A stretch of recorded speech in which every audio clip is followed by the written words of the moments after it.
Hello and welcome to my summary and commentary of Part 8 of the Introduction to Oswald Spengler's Decline of the West.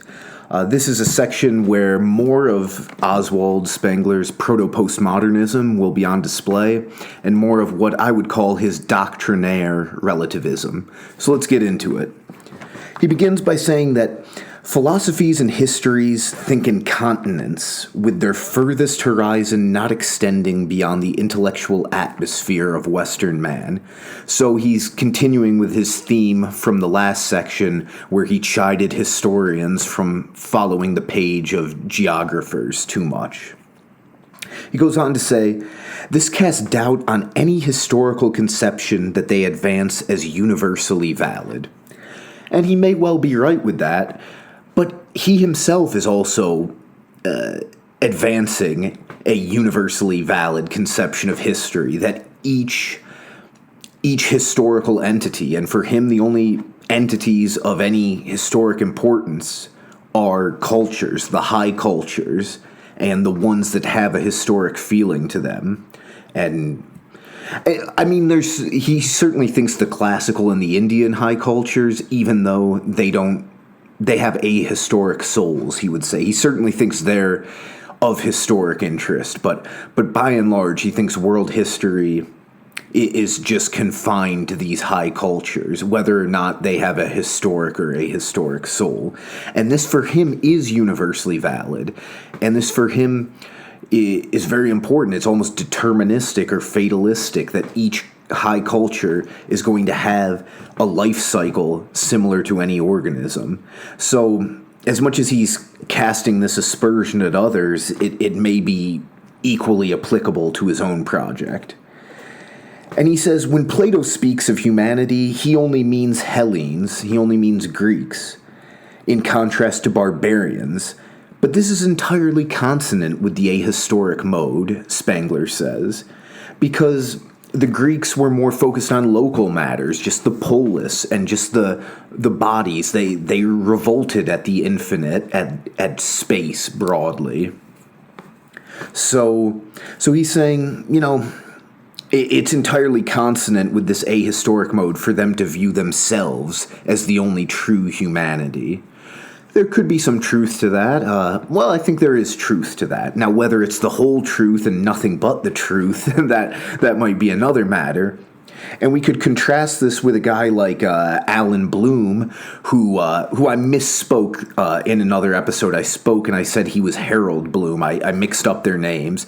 Alan Bloom is the one I like quite a bit more. He wrote the Closing of the American Mind is what he's most famous for, and I've just started to dig into that book, and it's very good. But he's also translated a lot of Plato, translated some French works, I forget exactly which, but he's a very impressive scholar. May he rest in peace. And so what Alan Bloom had to say was that the Greeks were the first to actually, in any way, try to get past their own culture, to try to understand any universal concepts. So I think he would disagree with Spengler here. Anyway, so he contrasts this with Kant. He says Western man should be able to get past this, but Kant's there, and without explicitly stating it, in all of his philosophy, he is philosophizing as if all his concepts are universally valid, when, in Spengler's view, they would only apply to Western man. And he says, Western thinkers, based on their world historical feeling, their world feeling, they shouldn't lack insight into the historically relative character of all historical data. And he says, this is bizarre that Kant can't see this, because Aristotle had a not less penetrating intellect from Kant, but completely different from his own. And that may be, far be it from me to rank Kant and Aristotle one or two, to rank them next to each other, both far greater men than I can probably ever hope to be. But at the same time, the simple fact is that overcoming Aristotle's four-cause framework for understanding scientific phenomena, for understanding empirical phenomena, was a massive improvement for Western science. And it's of absolutely no importance for Spengler in this project. Now, maybe Kant, as another philosopher, isn't really any better than Aristotle, because Kant didn't do any empirical research, really. But to say that just because Aristotle and Kant are equal philosophers, that therefore Western and classical science, in the broad sense, knowledge, Wissenschaft, to say that these are equivalent is a bridge too far for me. It's an unwarranted conclusion from very little data here. So Spengler's kind of playing on the biases of his audience here to make kind of a cheap point, in my view. On to the next point. Knowledge of the necessary limits of the Kantian world as nature truths is the only way to impart completeness to the philosophy of the future. So again, Spengler touting his philosophy of the future, and the only way is to realize the necessary limits of Kantian world as nature, which Spengler, of course, understands completely what the necessary limits are. And he says, in the living world and symbolism of history, there is nothing constant, nothing universal. So, okay, I mean, he thinks there's nothing constant and universal between cultures, but that each culture is its own organism destined to die. So this is where he gets his, like, one universal. We're all gonna die, basically. And, I mean, there's truth to it, but how much is it a commonplace at a certain point? It's certainly not a commonplace as he applies it to high cultures, because this was, and it still is, a very interesting idea, that this organismic view of cultures. But I think he's just, it's almost like you can think of a sponge with water in it. He's trying to squeeze everything possible out of this idea of high cultures as organisms, and he writes thousands of pages about it. But at the end of the day, it's just one concept, and it's just one tool in your mental toolbox for understanding history. And the moment that you forget that is the moment where Spengler's going to start to lead you astray, as he's led himself astray. I mean, look at the people who listened to Spengler and what fate befell them. Universal validity involves always the fallacy of arguing from particular to particular. So it's always a fallacy to argue from particular to particular? I'm not quite sure that it is. Certainly at times it could be fallacious. There is the problem of induction, as David Hume well stated in the 18th century, the Scottish philosopher. So the problem of induction is best shown by the Black Swan. Not Nassim Nicholas Taleb's conception, but the original. So until Australia was found, all Europeans thought that all swans were white. But down in Australia, they discovered swans that were black. So this illustrates the problem of induction. No matter how many empirical observations you make, whether you have 1 billion data points, whether you have 1 trillion data points, your empirical findings can always be challenged by a new empirical finding. They can always be completely overturned by a new empirical finding. But that's a feature, not a bug of empiricism. So it's just kind of whatever. And if you take the Ian McGilchrist view of Johann Wolfgang von Goethe, he was trying always to represent the universal in the particular and things of that nature. So it's just kind of difficult to feel really good about this point as anything other than Spengler kind of talking himself up and kind of trying to lull the reading audience into this sense of him as this vastly superior intellect to anything that has come before. On to the next point. And this is another one where it's kind of like Chicken Little-ish, or like Sky is Falling here. He says, but something far more disquieting than a logical fallacy develops as abstract systematic shifts to practical ethical. So abstract systematic, that's world as nature, that's that Kantian world that Spengler criticizes very much as applied to history or biology. On the other hand, you've got that practical ethic worldview, practical ethical worldview, and that is the Schopenhauerian view, the Arthur Schopenhauer, as best as I can say it.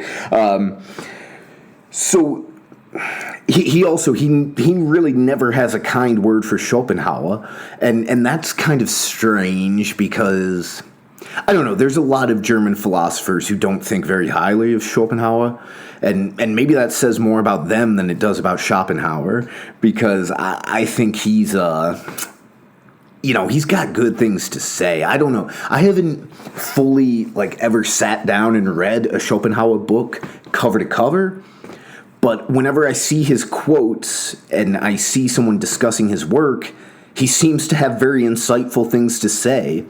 The way that Schopenhauer saw through G.W.F. Hegel so clearly. I mean, Schopenhauer just saw that this guy was a total phony and expressed it.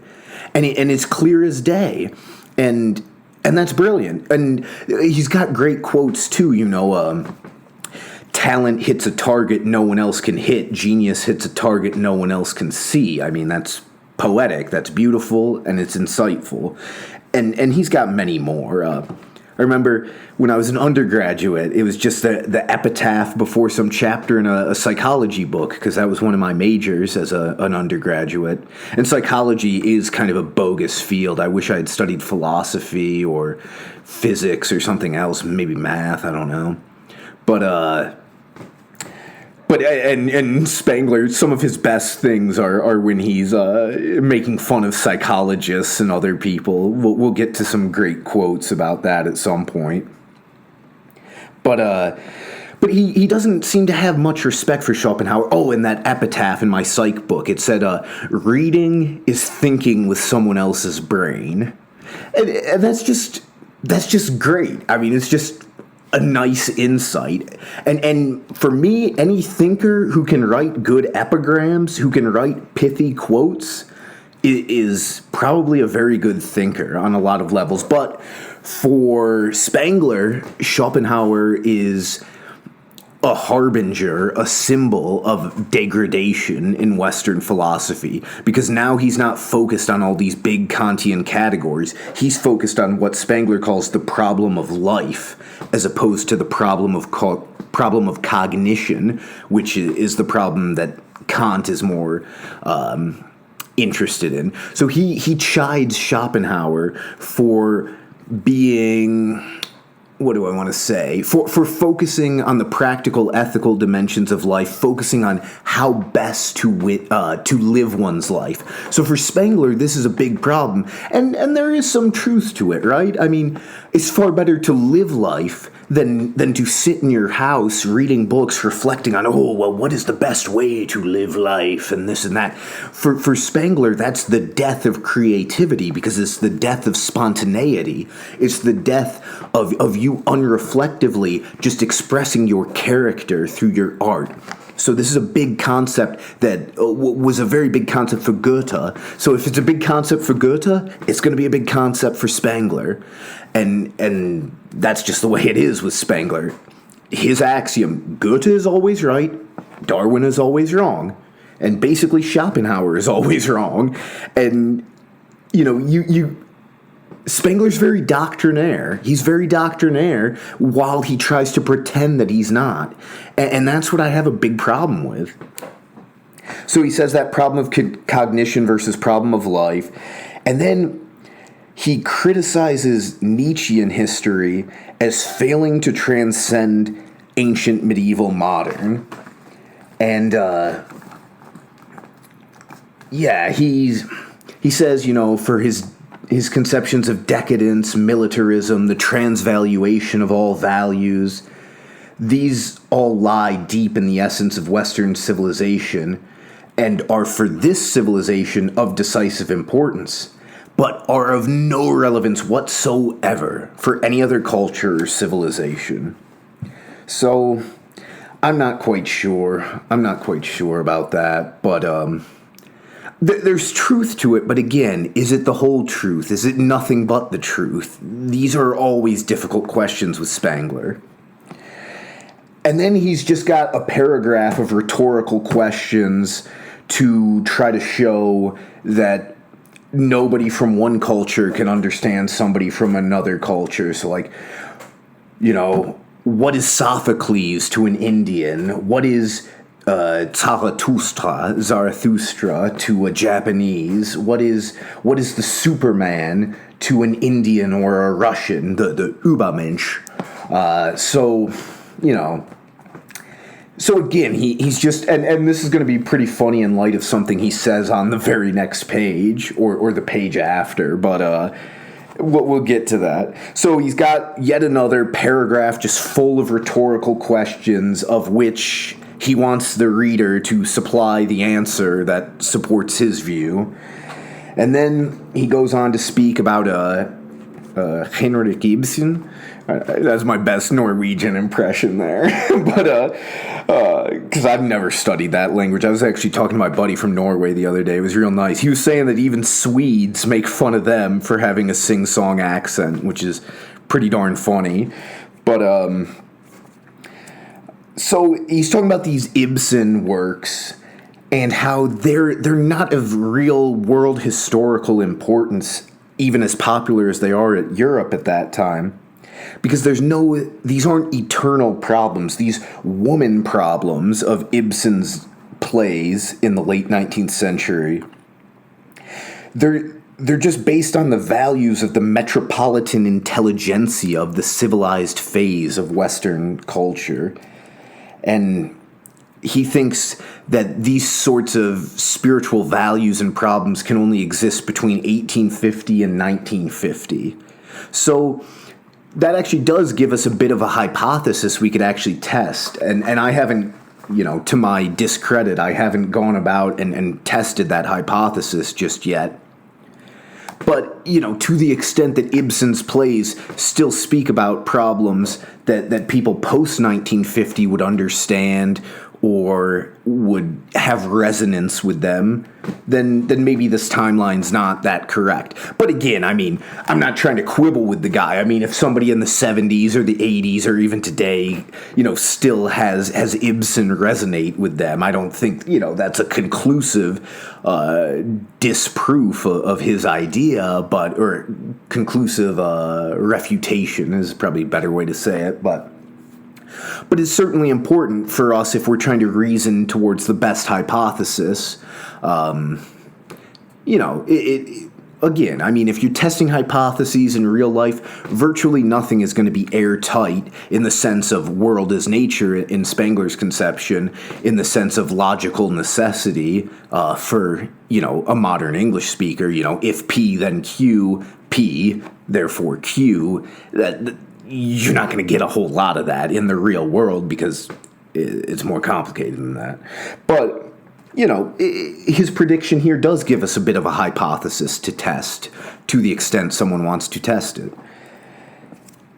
And he says there's a devaluation in these Ibsen works and in so many modern people of all that which is outside of the modern interests, and it prevents a true conception of world history. And he chides people for searching for the solution to the question. No. What's he say? Many questions implies many answers. And then he says, any philosophical question is just a veiled attempt to get explicit affirmation of what is implicit in the question itself. And isn't that rich coming from this guy? Because as we saw in my summary and commentary on section 1 of the introduction, he begins the book with 2 block paragraphs of rhetorical questions where he's just wanting explicit affirmation of what is implicit in those questions. So what he's saying here applies very much so to the very first page of the book, pages 1 and 2 of the book, and it even applies to page 30. That when he says this is like page 31 where he says it. So the very page before, where, you know, 1/3 of the page is just a big paragraph of rhetorical questions to try to show that there's this apophatic abyss between each culture and that that's equal. Right? No culture can understand any other culture more than any other culture could understand that culture. So the Western doesn't understand the classical just as much as the Western doesn't understand the Indian, doesn't understand the Chinese, doesn't understand the Egyptian. There's no way that 2 high cultures could be closer to each other than any other high cultures. Each are like equally distant from each other, and there's, you know, this apophatic abyss between them. And by apophatic, this is usually a theological word to say that you can only define God negatively, because God is so transcendent from our realm that we have no knowledge of him. So that's kind of the idea that Spengler has. You know, the ordinary Western man, but not Spengler, has no knowledge of these other cultures and can never even hope to have knowledge of them, because there's this abyss of knowledge where you just cannot understand these other people. And I mean, think about how much that plays in today to, you know, lived experience. So we're seeing a lot of his proto-postmodernism and what I would call his doctrinaire relativism. Because, I forgot this from a little bit earlier. This is on page 29 of this Arctos edition, but he says, the categories of the Westerner are just as alien to Russian thought as those of the Chinaman or the ancient Greek are to him. So this is a real doctrinaire relativism. He has absolutely nothing to prove this, and many of the things he says actually contradict this point, but he's very doctrinaire in his relativism. Every culture is equally different from every other culture, and that's just the way it is, and you can't really understand them. These are, you know, to me, very doctrinaire positions, and it kind of reminds me of people who say that every language is equally good at expressing every type of thought. That's a very doctrinaire position, and you cannot question it in the modern academy, but it's simply difficult to square with the reality that each language does, you know, grammatically and in vocabulary does things differently, and it's easier and more difficult to say certain things in certain languages, and anybody who is a student of foreign languages knows that.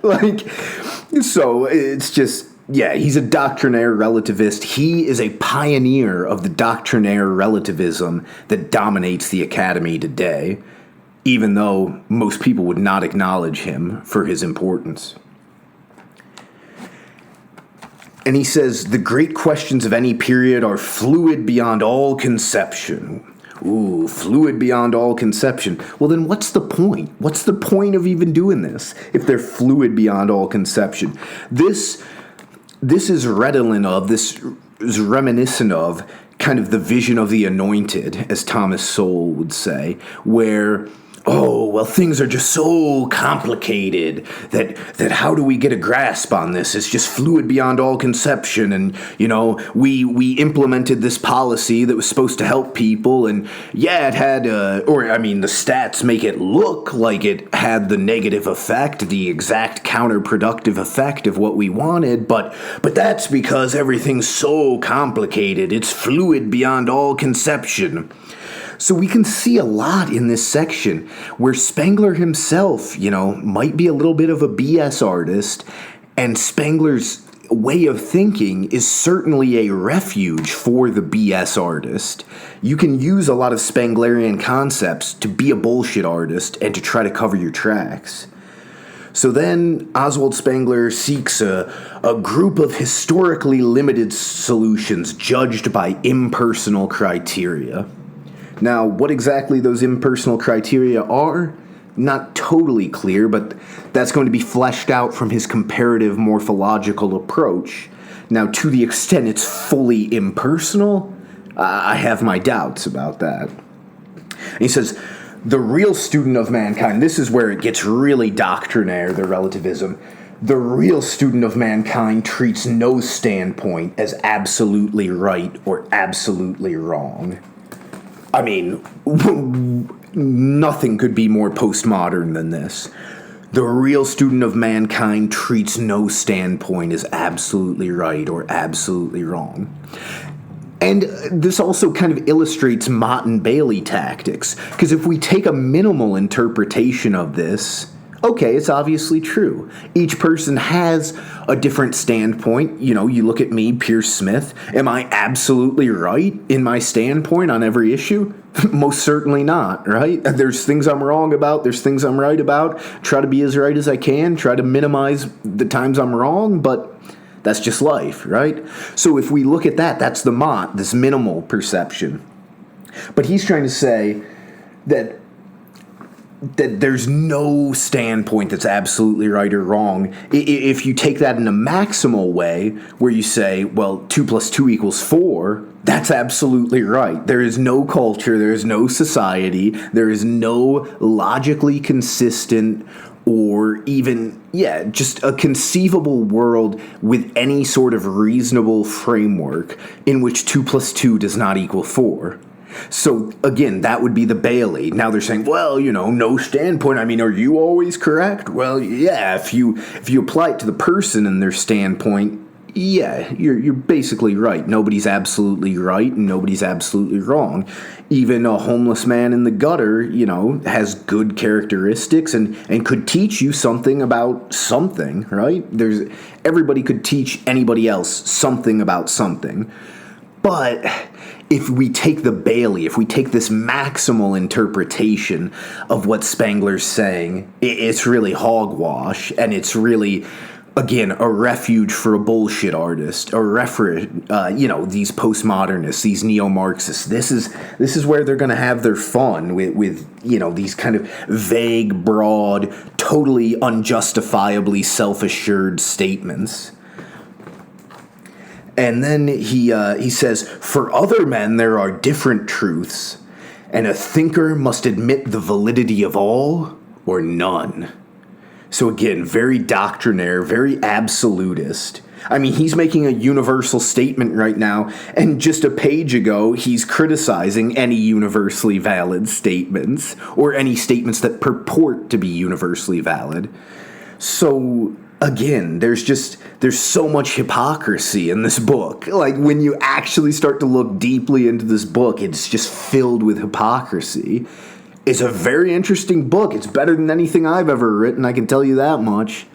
But it is just filled to the brim with kind of pseudoscientific, I don't want to say pseudo-intellectual, because he's certainly an intellectual, but pseudoscientific, unjustifiably self-assured gobbledygook to a certain extent.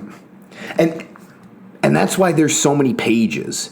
People who can write clearly and can write concisely are the ones that aren't trying to bullshit you. It's the guys who write 1,000-page books that you got to worry about. Which, maybe I'll be lucky enough to write a 1,000-pager and I'll recant that statement. But as of now, my view is that, for other men there are different truths. The thinker must admit the validity of all or none. I mean, is that an article of faith? Is that an axiom? Is that actually a testable hypothesis? Does Spengler actually seek to test the validity of this? You can answer the question yourself. and one dare not assert the pretension to understand world history without getting far beyond the innocent relativism of Nietzsche. So Nietzsche is not quite enough of a relativist for Oswald Spengler. He's just an innocent relativist, a naive relativist. Spengler will bring us the true relativism, the universally valid relativism, I imagine. Anyway, I hope you've enjoyed this talk. I've certainly enjoyed giving it to you. I hope very much that you have a great day, and I thank you so much for your time. Peace.